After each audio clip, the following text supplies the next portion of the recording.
Here we are on Route 28, northern end of Orleans, where 28 ends or begins as it comes into 6A. And there's a new little tiny roundabout, a circle which people will be navigating in traffic. Yak Arts, Cape Environmental Connection, is doing a tour of this totally amazing, you could call it an art gallery, you could call it a museum. It's just an amazing collection of tens of hundreds of thousands of interesting objects. And so I've got an appointment to see it with Heather Dalton. So Cape Connect is going to visit Yak Arts. Come on along and be amazed, folks.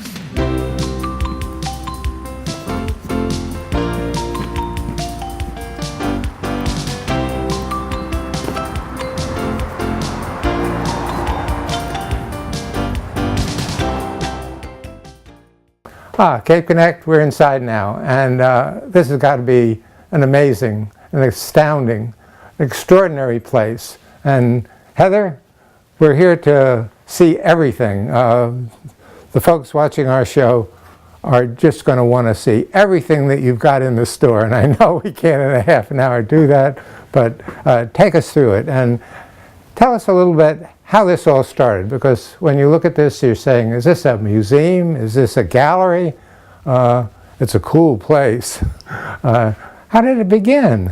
The business actually started out, it's a family business, and it started when my dad was around 30 years old. He started with a card table. We're talking 30 years ago, maybe? More or less. More or less. Yeah. More or less, yeah. Don't want to date him too much, but yeah. So it started with a card table. He went to Kathmandu and one card table. One card table. He bought some woodblock prints, and it was from a man whose business was Yak Arts, and it was, I'm pretty sure it was on Freak Street. And Freak Street. Spelled as F-R-E-A-K. Freak Street Boy. in Kathmandu, and he thought that it would be so funny if he went back to the United States and started his own shop called Yak Arts, because then he could be international. So he talked to the guy that had the shop and said, "Would it be okay if I use your business name?" And he was like, "Yeah, sure, that's really funny." So it was Yak Arts International, and he sold across from Harvard University with his card table. I went to Harvard. Now I don't remember seeing him there, but I was there earlier, actually. Yeah. But yeah, so he started with a card table and then slowly built his way up. We had 5 stores at one point, and then it all condensed because of the economy and a lot of other different reasons. And so this is the mothership, and now it's just myself, my father, and my brother. We're the only people that work here. We don't have any staff. We source everything ourselves. And it just came from my dad's love to travel. He really liked to travel. He wanted to create something where he could keep traveling and collect. He's a collector. Yeah. Oh yeah. But he lets things go. A lot of collectors hang on. Yeah, it's like a socially acceptable form of hoarding. I think that would be the way to do it. You get to have everything that you always wanted, but then let a piece go, and it's exciting to see it from the start. When you buy it from the artist or when you acquire it at the auction until the moment that it's actually in someone's house, and when we deliver things. So each of these items, and I must say, are we talking 10,000 items or 100,000 items? Each of these items has a story. It does, yeah. Yeah, and you know the story. For the most part, That's part of the charm of the item. Exactly. Yeah. Exactly. Wow. Well, okay. So where do we start in this place? We're gonna here we are right in front of jewelry, but that I guess is the jewelry area. What do you call this room that you're in? This is this is part of our jewelry room. And we're not going to be mentioning price. We're going to be just talking about everything as though anybody can afford anything that's in the store, right? Yeah, and that's good. We'll leave it at that. That's the thing. We're big believers in art for everything, art for everybody. So the prices are for everyone. But we could start. I could teach you. Have you ever played the didgeridoo before? Oh, I'm not sure. Tell me more. Would you like to learn? Go ahead. Okay, here. So what you want to do? So here we are at another place, and you've handed me a long tube. I'd call it a a cylinder or a rod, but what should I be calling it? It's a didgeridoo, and these are really interesting. They're from, we get them in Bali in Indonesia, and they're actually made. Do I blow on them? You do from that. Oh, I do. They're made out of bamboo, and they're made for the tourist market in Bali, because what happens is that's where the Aborigines go on vacation. So this is something familiar for them, because this is an Aboriginal instrument. And what you do, you put your face up to it like this. Okay. And then you want to go like this. Like you're blowing bubbles. There you go, you're getting it.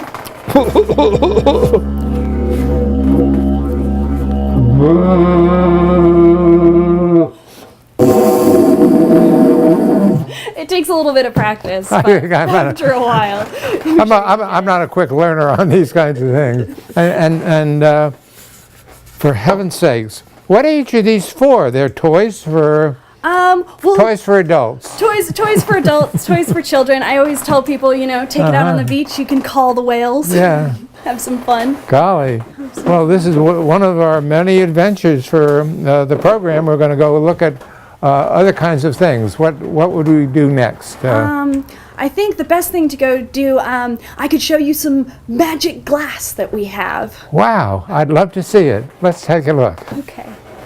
Okay. Well, so this is where the magic glass is, huh? This is okay. This is the magic glass that we have. And it looks lavender? It is, yeah. It's a lavender color, and what makes it that color, it's called Nedium or Nedamite. It's from China. It's a metal that they actually mix into the glass. I don't know how the process works, but it is fascinating when you take it from daylight and put it underneath tungsten light. Look at that! So that it changes Where'd the color. purple go? I know, it goes from purple disappeared to green, and that it's really cool. It's one of the you've got magic things. Exactly. Wow.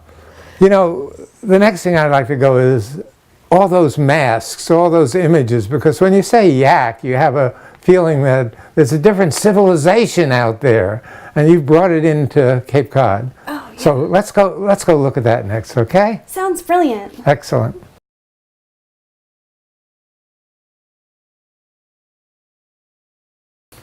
Okay. Oh, so this is where all the masks, what do you call this room that they're all in? Well, this is actually our collectibles room, but this is our masks wall.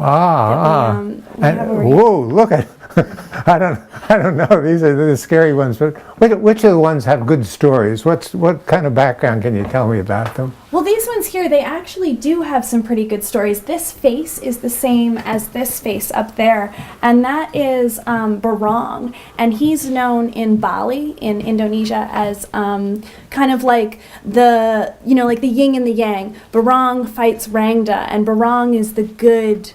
He's like the good sorcerer. That's a good one. He's the good one. I'd hate to see the bad one. Yeah. Well, Rangda, where's Rangda? Rangda is actually right over there. Well, we'll take a look at Rangda a little next. But, ooh, wow. Well, powerful. And this seems like an elephant. Yeah, that's Ganesh or Gampati.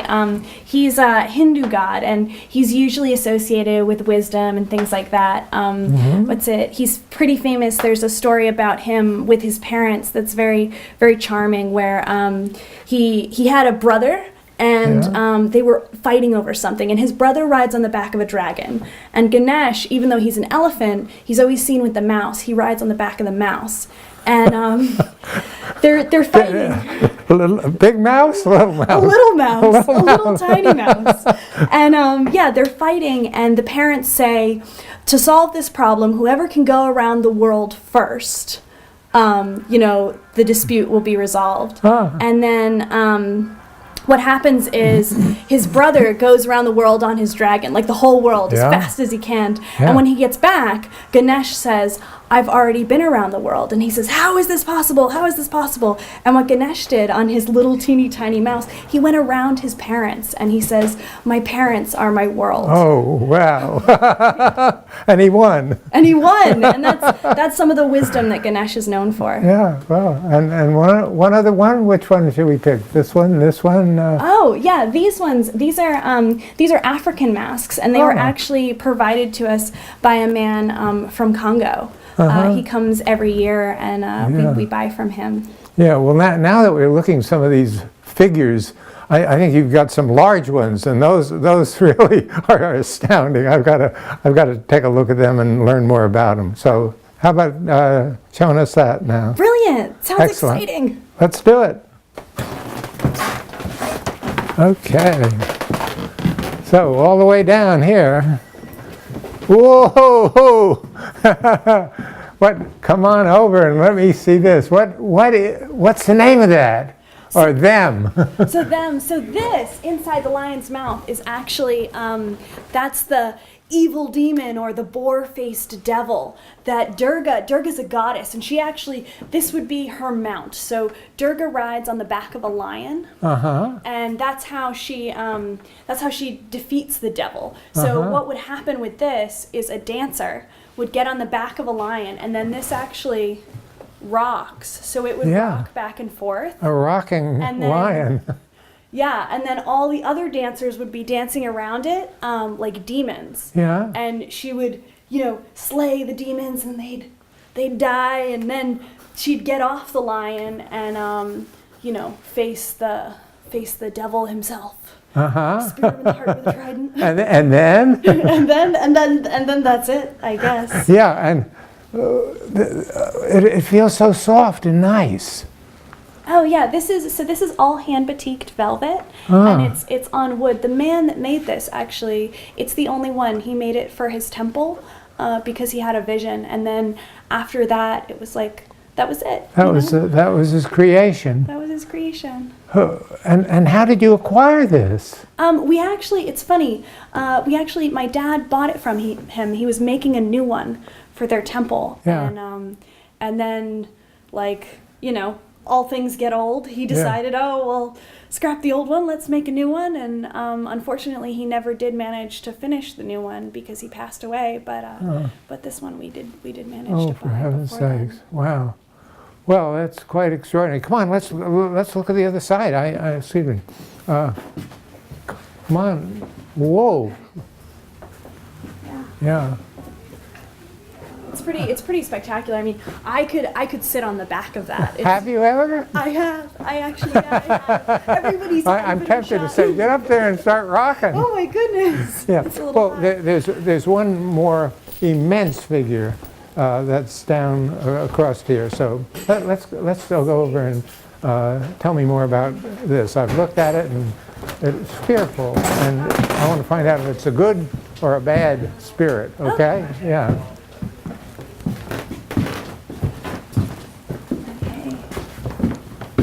Oh my, there it is. There it is. Yeah.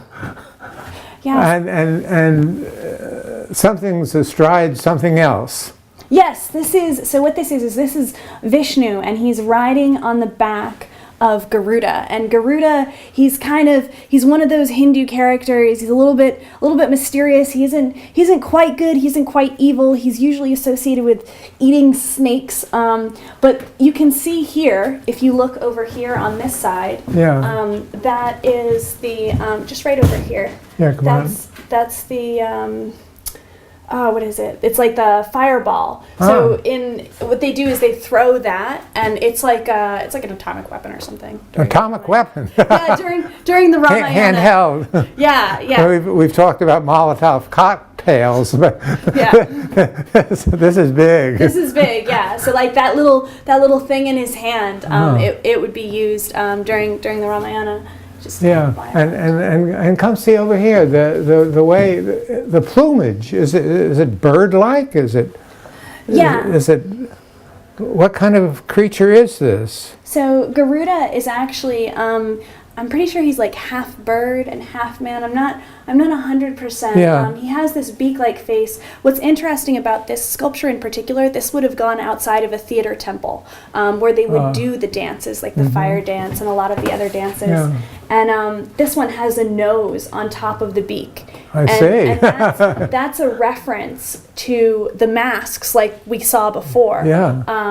You know, the fact that it would actually be a person. But it all behind works. it. It works together. I mean, it doesn't seem like two things astride each other. It functions. Yeah. Yeah. I wonder what the DNA is like inside that animal. Yeah. Well, they're two different people. So that's Vishnu. That's a god, and this is that's Garuda. Yeah, Garuda. How do you spell it? Garuda, G. That's a spelling bee. Garuda. Garuda. Yeah. Garuda. Oh gosh, wow. I don't know where that animal comes from. Gee, okay, well, and we were talking about at the end of our show, we're going to be able to see where that fireball goes and what it does outside your Yak Arts place. Oh yeah, absolutely. That fireball would go. Yeah, what's the story? How's it going to unfold? Well, I'll leave that till the end. Okay, we'll do that. Wow. So thanks for that, and we'll go see something else now. All right.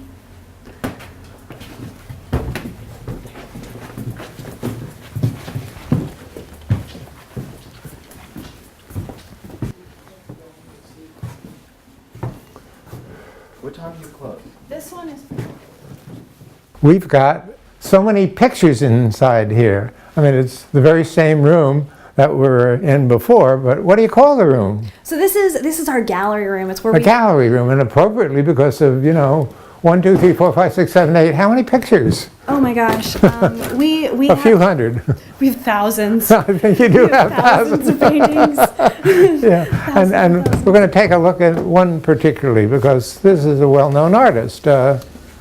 Calder? Yes, this is actually one of the pieces that we're particularly proud of. We try to keep fine art in the store at all times. We've had lots of different things. Yeah. This one here is by Alexander Calder, the well-known American sculptor. Yes. And it's pencil signed on the bottom, and it's marked HCC. And what that means is it's outside of the original printing. So it's not a numbered print. I see. But it's still very, very exciting because yeah. we're up there, he's got a lot of his stuff at the Smithsonian. Yeah, so we're in a museum all of a sudden as well as in a store. Exactly. Yeah, and the other one that I wanted to take a look at too was the Stations of the Cross, a picture which is then suddenly another picture and another picture, and could we take a look at that now? Absolutely. Yeah, let's go.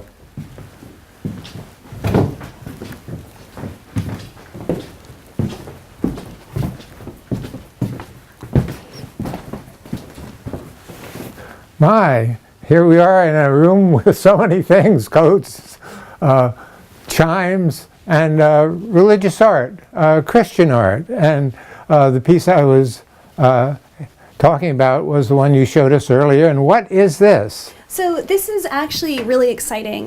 This piece here is, it came from a Polish man, and he had it for most of his life. It's all the Stations of the Cross. Underneath, 12 Stations of the Cross. Yep. Yes. Yep, all 12 stations. Underneath it has a little pull, and if you pull it, Oh my. see how it, And there's see how it changes? let's look at that. And that was the fifth sorrowful. Yeah. And so you can go from one to the next to the next, and it looks like a complete picture as it stands there. Yeah. So many things to look at in this place. So many Yak things. Arts. So many things. Well, the last thing I think should be a little jovial. I would like go to the fun place, kind of the toys, kind of the wow, look at that, hey, kids stuff, or we'll see what it looks like. So come on, show me that again because Okay. I loved it. Sounds good.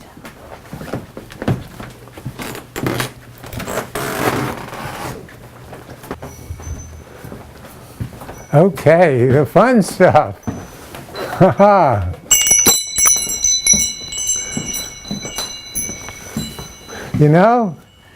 Yeah, a giraffe. I could be always fits in the hat. I could be here with my grandkids and they would love it. Absolutely. Oh golly, look at this stuff. Oh wow. No, these are great. They're really great. I love the little elephants. Those are all hand painted. Oh, they are. Where do they come from? Those are from Bali in Indonesia. Bali in Indonesia. Yeah. And what to grab next? Oh my goodness. They'll fly away if I'm not careful. Of course, yeah. These are pretty amazing. This is all hand cut, so there's no machine that's used for that, which is pretty, Yeah. pretty Well, spectacular. it's a real carving, and it's craft, it's art.